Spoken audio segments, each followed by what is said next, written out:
The Sea Wolf by Jack London. Chapter 4. What happened to me next on the sealing schooner Ghost as I strove to fit into my new environment are matters of humiliation and pain. The cook, who is called the Doctor by the crew, Tommy by the hunters, and Cookie by Wolf Larsen, was a changed person. The difference worked in my status brought about a corresponding difference in treatment from him. Servile and fawning as he had been before, he was now as domineering and bellicose.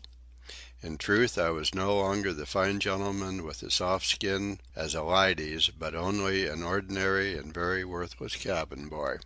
He absurdly insisted upon my addressing him as Mr. Mugridge, and his behavior and carriage were insufferable as he showed me my duties. Besides my work in the cabin, with its 4 small staterooms, I was supposed to be his assistant in the galley, and my colossal ignorance concerning such things as peeling potatoes or washing greasy pots was a source of unending and sarcastic wonder to him. He refused to take into consideration what I was, or rather, what my life and the things I was accustomed to had been. This was part of the attitude he chose to adopt toward me, and I confess, ere the day was done, that I hated him with more lively feeling than I had ever hated anyone in my life before. This first day was made more difficult for me from the fact that the Ghost, under close reefs, terms such as these I did not learn till later, was plunging through what Mr. Mugridge called a "'owling southeaster." At 5:30, under his directions, I set the table in the cabin, with rough weather trays in place, and then carried the tea and cooked food down from the galley. In this connection I cannot forbear relating my first experience with a boarding sea. "Look sharp, or you'll get doused," was Mr. Mugridge's parting injunction, as I left the galley with a big teapot in one hand, and in the hollow of the other arm several loaves of fresh-baked bread. One of the hunters, a tall, loose-jointed chap named Henderson, was going aft at the time from the steerage, the name the hunters facetiously gave their midship sleeping quarters, to the cabin. Wolf Larsen was on the poop, smoking his everlasting cigar. "Here she comes! Sling your hook!" the cook cried. I stopped, for I did not know what was coming, and saw the galley door slide shut with a bang. Then I saw Henderson leaping like a madman for the main rigging, up which he shot, on the inside, till he was many feet higher than my head. Also I saw a great wave, curling and foaming, posed far above the rail. I was directly under it. My mind did not work quickly, everything was so new and strange. I grasped that I was in danger, but that was all. I stood still in trepidation. Then Wolf Larsen shouted from the poop, "Grab hold something, you hump!" But it was too late. I sprang toward the rigging, to which I might have clung, and was met by the descending wall of water. What happened after that was very confusing. I was beneath the water, suffocating and drowning. My feet were out from under me, and I was turning over and over and being swept along I knew not where. Several times I collided against hard objects, once striking my right knee a terrible blow. Then the flood seemed suddenly to subside, and I was breathing the good air again. I had been swept against the galley and around the steerage companionway from the weather side into the lee scuppers. The pain from my hurt knee was agonizing. I could not put my weight on it, or at least I thought I could not put my weight on it, and I felt sure the leg was broken. But the cook was after me, shouting through the lee galley door, "'Ere you, don't tyke all night about it. Where's the pot? Lost overboard? Serve you bloody well right if your neck was broke." I managed to struggle to my feet. The great teapot was still in my hand. I limped to the galley and handed it to him. But he was consumed with indignation, real or feigned. "God blime me if you aren't a slob. What are you good for, anyway, I'd like to know? Eh? What are you good for, anyway? Can't even carry a bit of tea aft without losing it. Now I'll 'ave to boil some more. And what are you sniffling about?" he burst out at me with renewed rage. "'Cause you've hurt your poor little leg, poor little mamma's darlin'?" I was not sniffling, though my face may well have been drawn and twitching from the pain. But I called up all my resolution, set my teeth, and hobbled back and forth from galley to cabin and cabin to galley without further mishap.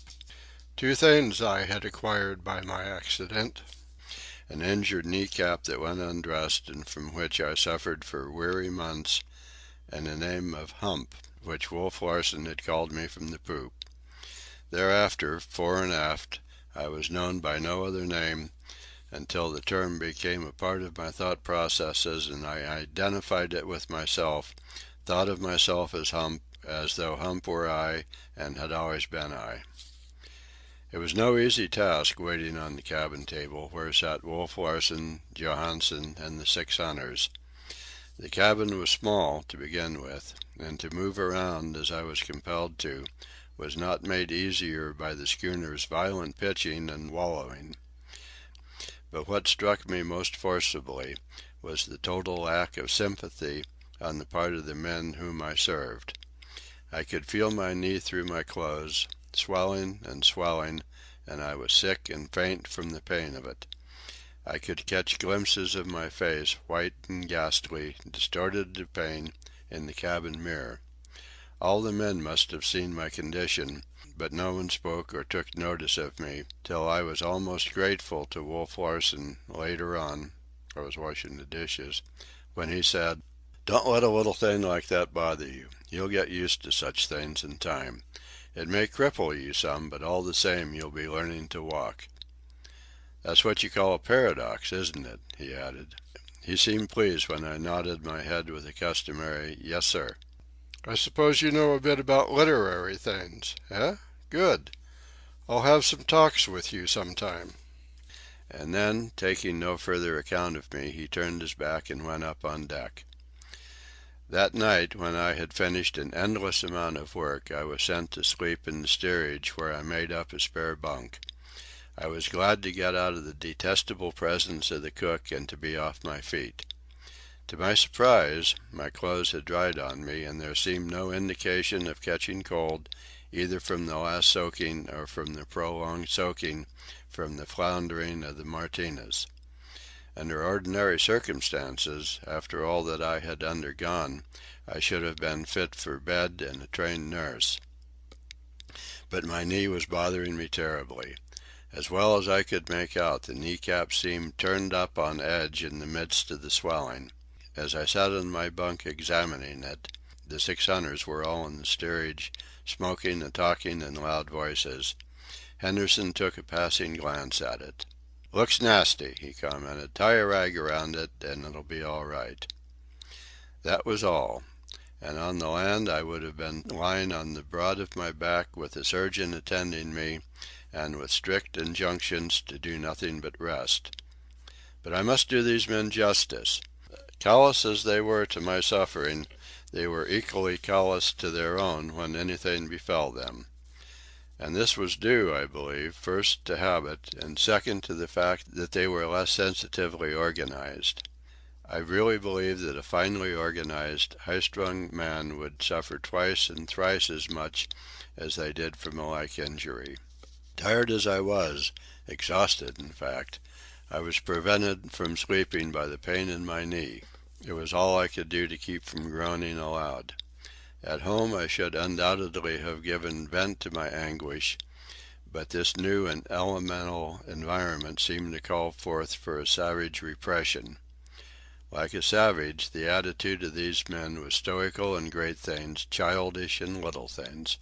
I remember, later in the voyage, seeing Kerfoot, another of the hunters, lose a finger by having it smashed to a jelly, and he did not even murmur or change the expression on his face.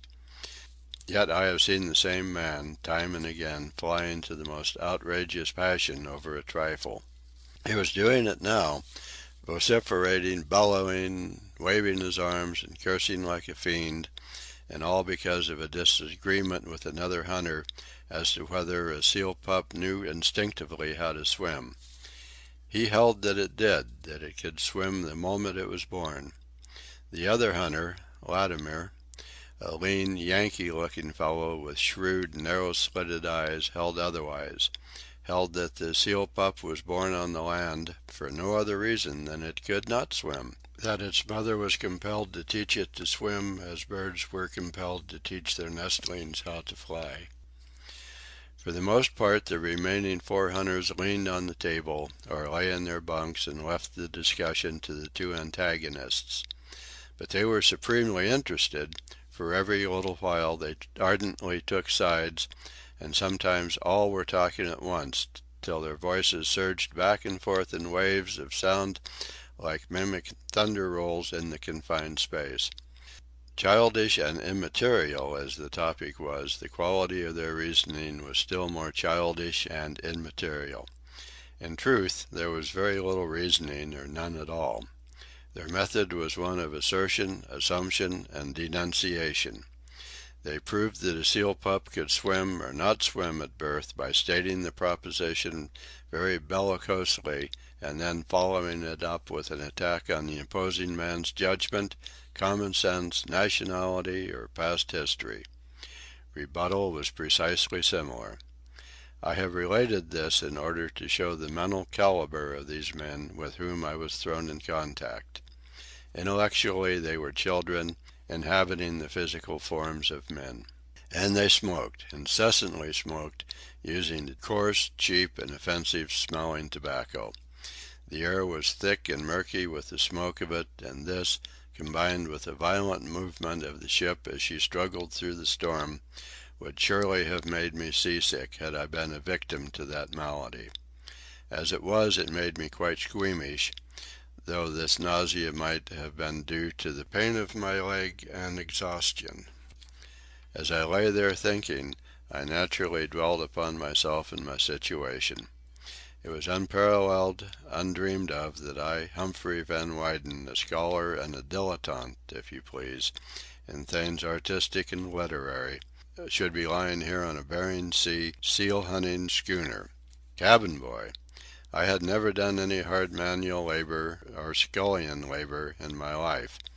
I had lived a placid, uneventful, sedentary existence all my days, the life of a scholar and a recluse on an assured and comfortable income. Violent life and athletic sports had never appealed to me. I had always been a bookworm, so my sisters and father had called me during my childhood. I had gone camping but once in my life, and then I left the party almost at its start, and returned to the comforts and convenience of a roof. And here I was, with dreary and endless vistas before me of table setting, potato peeling, and dishwashing. And I was not strong. The doctors had always said that I had a remarkable constitution, but that I had never developed it or my body through exercise. My muscles were small and soft, like a woman's, or so the doctors had said time and again in the course of their attempts to persuade me to go in for physical culture fads. But I had preferred to use my head rather than my body, and here I was in no fit condition for the rough life in prospect. These are merely a few of the things that went through my mind and are related for the sake of vindicating myself in advance in the weak and helpless role I was destined to play. But I thought also of my mother and sisters and pictured their grief. I was among the missing dead of the Martinez disaster and unrecovered body. I could see the headlines in the paper, the fellows at the University Club and the Bible lot shaking their heads and saying, "Poor chap." And I could see Charlie Furuseth, as I had said good-bye to him that morning, lounging in a dressing gown on the bepillowed window couch and delivering himself of oracular and pessimistic epigrams. And all the while, rolling, plunging, climbing the moving mountains and falling and wallowing in the foaming valleys, the schooner Ghost was fighting her way farther and farther into the heart of the Pacific, and I was on her. I could hear the wind above. It came to my ears as a muffled roar. Now and again feet stamped overhead. An endless creaking was going on all about me, the woodwork and fittings groaning and squeaking and complaining in 1,000 keys. The hunters were still arguing and roaring like some semi-human amphibious breed. The air was filled with oaths and indecent expressions. I could see their faces flushed and angry, their brutality distorted and emphasized by the sickly yellow of the sea lamps which rocked back and forth with the ship. Through the dim smoke haze the bunks looked like the sleeping dens of animals in a menagerie. Oilskins and sea boots were hanging from the walls, and here and there rifles and shotguns rested securely in their racks. It was a sea fitting for the buccaneers and pirates of bygone years. My imagination ran riot, and still I could not sleep. And it was a long, long night, weary and dreary and long. End of chapter 4.